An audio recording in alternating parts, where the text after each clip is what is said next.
بسم اللہ الرحمن الرحیم۔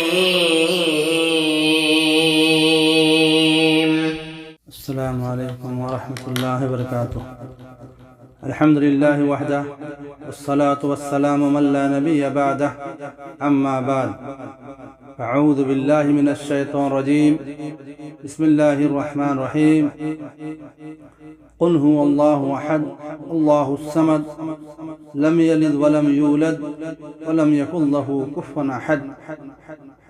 اسلامی بھائیوں، یہ مختصر سی سورہ بڑی فضیلت کی حامل ہے۔ اسے نبی صلی اللہ علیہ وسلم نے ثلث قرآن، ایک تہائی قرآن قرار دیا ہے۔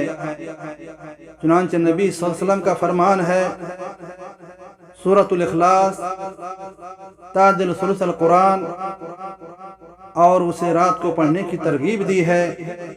صحیح بخاری کتاب التوحید۔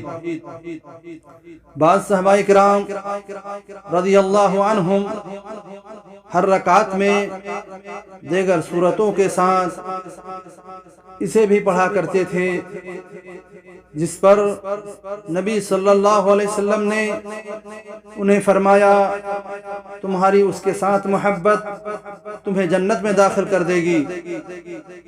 صحیح بخاری کتاب التوحید۔